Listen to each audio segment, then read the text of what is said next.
Restaurants, अनेक आस्थापना, विशेषतः ज्याला कॉर्पोरेट हब असं म्हटलं जातं, अशा BKC मधल्या अनेक कार्यालयांना मुंबई महापालिकेचं पाणी मिळत नाही.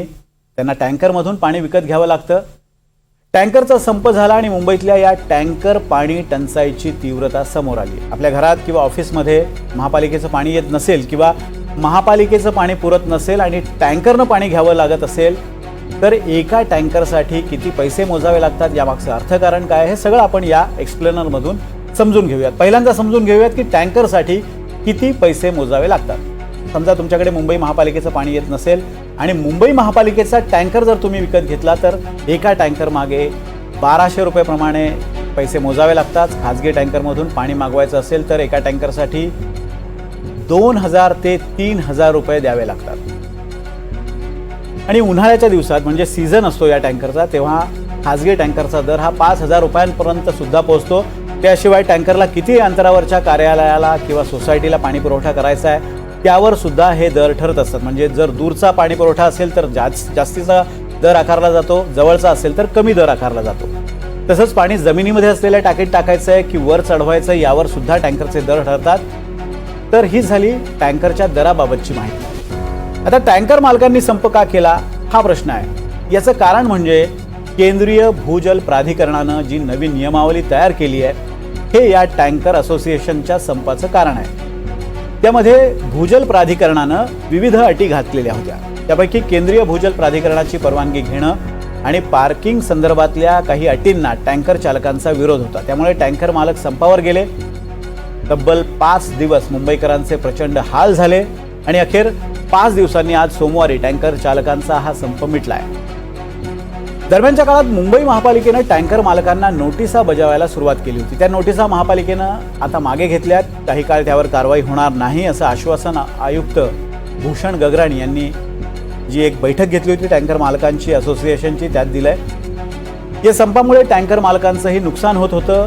आवश्यक ती आश्वासनं मिळाल्यानंतर अखेर टँकर मालकांनी हा संप मागे घेतलाय आणि त्रासलेल्या मुंबईकरांची पाणीबाणीतून सुटका झाली आहे.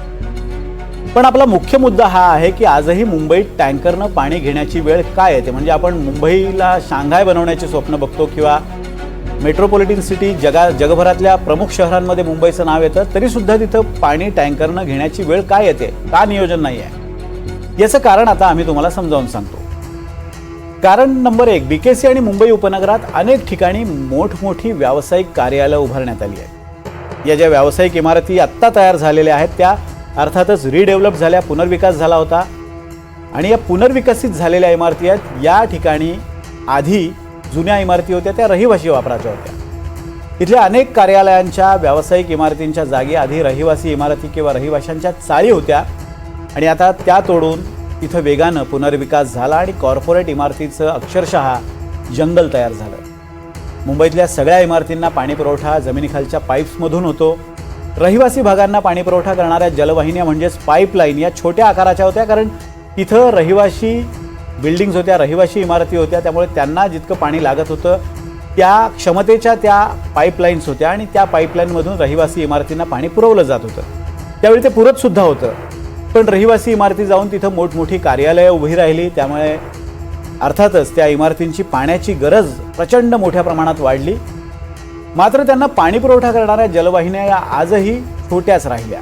साहजिकच आहे की तुमची गरज वाढली पण क्षमता जलवाहिनींची तितकीच होती. त्यामुळे पाणी कॉर्पोरेट इमारतींना पुरत नाही आणि परिणामी या सगळ्या कॉर्पोरेट इमारतींना टँकरमधून पाणी पुरवण्याची किंवा पाणी मागवण्याची वेळ येते. महापालिका ज्यावेळी जमिनीखालच्या पाणीपुरवठ्याच्या पाईपलाईन मोठ्या करेल त्याचवेळी या सगळ्या कार्यालयांना महापालिकेचं पाणी पुरेसं मिळेल आणि टँकरची गरज संपू शकेल. मात्र एवढ्या मोठ्या कामाला बरीच वर्ष लागतील. त्यामुळे सध्या तरी मुंबईचं टँकर राज असंच सुरू राहील. त्यातल्या त्यात सध्याचा दिलासा हा की टँकर मालकांचा संप मिटलाय आणि पाण्याचा प्रश्न आत्ता तरी का होईना पण सुटलाय. पण जाता जाता एक महत्त्वाची आठवण ती म्हणजे मुंबईला पाणी पुरवठा करणाऱ्या धरणांमध्ये सध्या 33% इतका पाणीसाठा शिल्लक आहे. धरणातलं पाणी वेगानं संपत चाललंय.